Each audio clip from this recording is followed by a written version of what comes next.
apakah sumbangan kita benar-benar disalurkan ke Gaza? Dengan situasi sekarang, adakah cukup untuk rakyat Singapura sekadar menderma dan berdoa?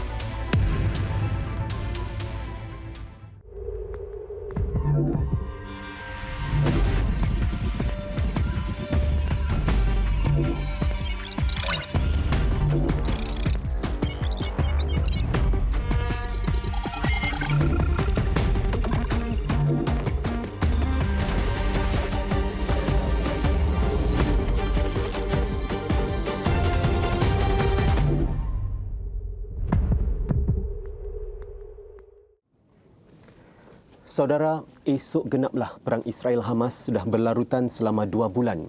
Mujur usaha-usaha bantuan kemanusiaan tidak putus-putus disalurkan dari seluruh dunia termasuk Singapura. Persoalannya, bagaimanakah bentuk bantuan kemanusiaan dari Singapura dijalankan?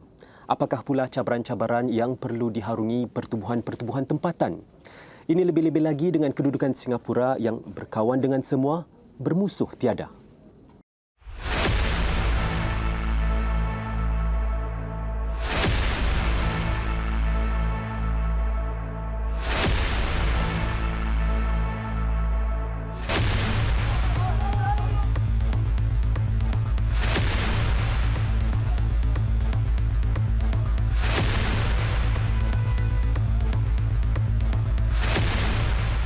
Three things people keep asking for, is food and water, one, medicines, and for the war to end.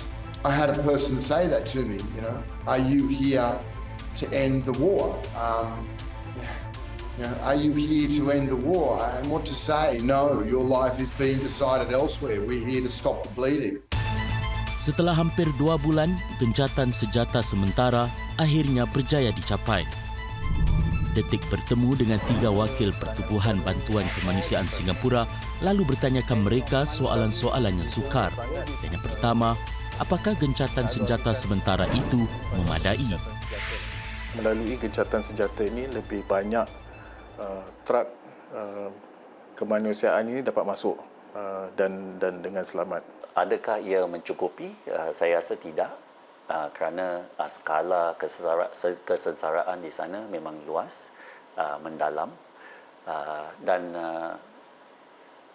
konflik ini harus berakhir dengan segera. The truth is very, very important. That's where you can attend to a lot of people who are injured, a lot of people that needs to be moved from the place.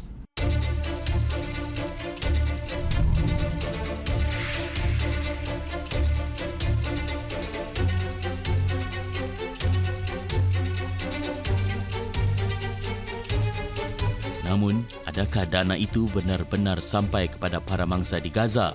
Apa pula cabaran-cabaran di lapangan yang dihadapi? Lintasan Rafah ini sebenarnya adalah lintasan manusia, bukan lintasan untuk memasukkan truk yang membawa barang-barang kemanusiaan. Jadi ada sedikit persediaan yang harus dijalankan oleh pihak Mesir. Jadi persepsi bahawa barangan itu tidak masuk tidak benar. Memang masuk tetapi sedikit, tetapi ia tidak mencukupi.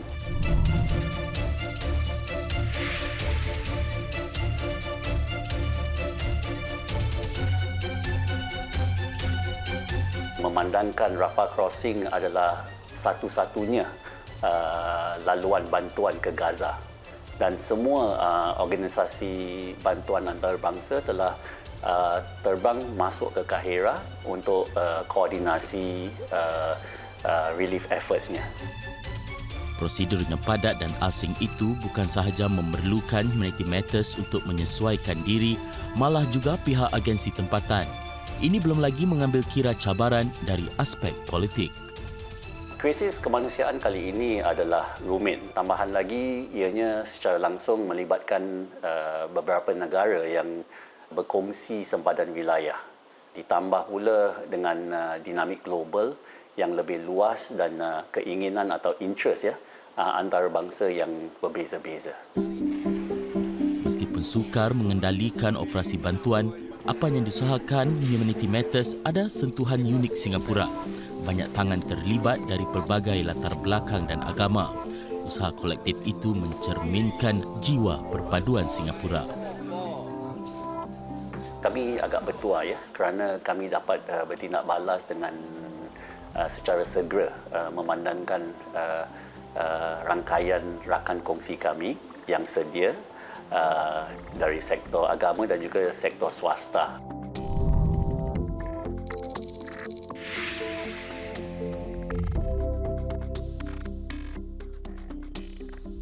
Right now in Gaza, there's no entry zone. So even our UN partners are saying that, look, you only can go to a certain area, and even the refugee camp, there's also difficulty getting into there.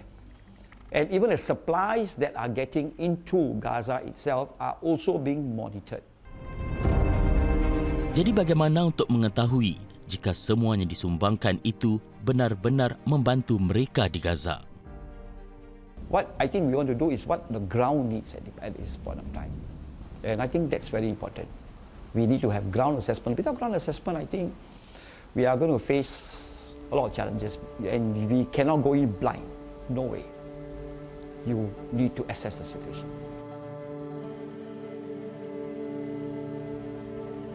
Dengan situasi sekarang, adakah cukup untuk rakyat Singapura sekadar menderma dan berdoa? Saya rasa sebagai masyarakat biasa, berdoa dan juga menderma adalah dua perkara yang praktikal yang kita boleh lakukan. Dan sebahagian daripada usaha yang kita lakukan ini untuk memberikan laluan dengan mengadakan kempen pengumpulan dana ini supaya orang ramai dapat mempraktikkan keihsanan mereka. Saya rasa jangan putus harapan dalam doa dan juga jangan berhenti memberi dalam masa terdekat kerana ini adalah konflik yang akan berlarutan dan juga pembinaan semuanya akan tiba sewaktu konflik ini berakhir. Doa, the most three powerful letters. Doa can get a lot of stuff done. Because at the end of the day, when we believe in God, right, you can get things done. Gencatan senjata, meski sementara banyak manfaatnya. Daripada 20 truk bantuan dibenarkan masuk sehari kepada ratusan truk bantuan termasuk dari Singapura. Itulah yang diharapkan ramai penduduk dunia.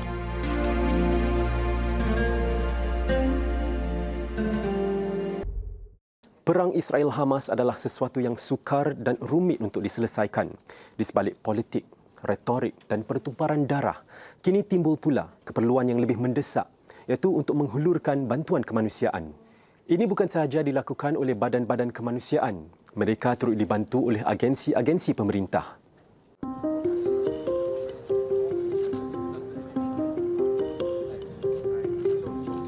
Mindef sedang memantau dengan teliti akan keadaan dan situasi kemanusiaan di Gaza, terutama sekali pihak sivilian yang sedang mempunyai impak oleh kerana situasi konflik di sana.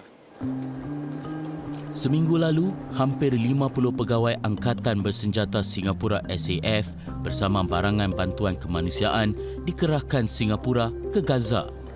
Sekaligus mencerminkan satu lagi usaha negara dalam membantu para mangsa yang terjerat dalam krisis kemanusiaan ini. Mengapa perang Israel-Palestin ini amat diambil berat oleh rakyat Singapura, khususnya masyarakat Melayu Islam? Kami umat Islam di era moden ini, saya rasa telah didedahkan secara kerap ya sejak tahun 1940-an dan 50-an berkaitan konflik Palestin Israel atau Arab Israel yang boleh memberikan gambaran bahawa ianya adalah konflik Muslim Yahudi. Tapi ini sebenarnya tidak benar. Saya kira ia bukan hanya mencetus keprihatinan orang-orang Islam, sebab apabila kita melihat keadaan di sana menerusi media dan juga media sosial, tercetus rasa kemarahan dan juga rasa simpati, dan ini adalah satu naluri biasa untuk manusia. Lantaran itu timbul persoalan. Adakah kita memilih dalam meluahkan rasa simpati ataupun dalam menghulurkan sumbangan? Semua pengumpulan dana yang kami lakukan ini bukan hanya khusus kepada orang-orang Islam. Kami juga mengadakan pengumpulan dana umpamanya di India, juga di Philippines. Jadi secara peribadi saya berharap kita umat Islam dapat menyampaikan belas kasihan secara konsisten tanpa mengira negara atau fahaman. Bila kita deliver aid, kita tidak nampak agama, color, skin color, dia punya perfahaman, dia punya likes, dislikes. Kita hanya tengok satu saja. Itu manusia. Itu duty kita sebagai manusia untuk tolong another manusia. Jelas sejak perang Israel-Hamas ini tercetus 2 bulan lalu, pelbagai usaha silang agama sudah giat dijalankan dalam negara. Daripada acara membantu dalam persediaan ke Mesir, kepada sesi dialog sebegini yang digesa kumpulan-kumpulan silang agama untuk lebih banyak lagi diadakan. Usaha-usaha sedemikian boleh dianggap amat penting, terutama sekali kini didapati bertambahnya sentimen anti Singapura dalam media sosial. Saya rasa terharu melihat ialah kehadiran mereka yang bukan Melayu Islam juga untuk membincangkan isu yang menjadi keprihatinan mereka. Kempen pengumpulan dana RLAF misalnya yang dijalankan selama sebulan menyaksikan lebih $6.7 juta disumbangkan, iaitu jumlah paling besar pernah dikumpulkan. Bukan itu saja, kempen tersebut turut disertai masyarakat bukan Muslim serta badan-badan akar umbi. Badan-badan seperti Akar Umbi dan juga badan-badan agama banyak menyokong kempen ini. Umpamanya Nisun GRC, Masling CC dan juga badan-badan agama seperti Karis, satu badan agama Katolik dan juga Monasteri Komingsan.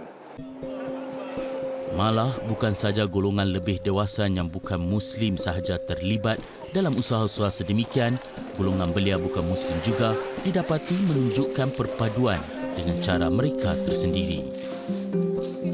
Belia-belia yang banyak fronting this boycott punya efforts lah. Jadi bukan sahaja masyarakat Islam, konflik kali ini memang skalanya begitu luas, begitu intens ya. Jadi ramai juga yang affected atau terkilan dengan kesesaraan yang dilalui oleh kaum Palestin sekarang. Ada juga badan-badan agama atau pertubuhan kebajikan bukan Islam didapati meneroji usaha sendiri demi membantu mereka yang menjadi mangsa perang Israel-Hamas. If all of us come together, we can do a lot more good. Because it's a crisis, really it's a crisis. And all of us are talking about it every single day, right? You hear about it, and I can tell you, I think all of us can agree that we all are affected.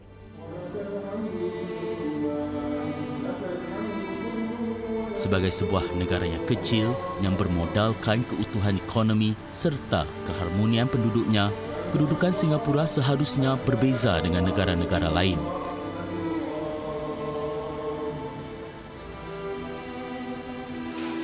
Bantuan ke Gaza cara Singapura merupakan satu bukti bahawa penduduk negara ini boleh menunjukkan perpaduan keihsanan dalam konflik sensitif.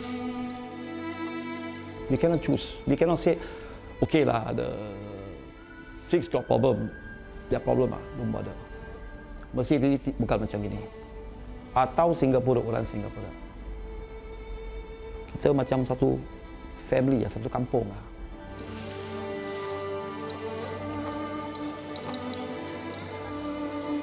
Apakah langkah seterusnya yang boleh dijangkakan oleh pihak anda?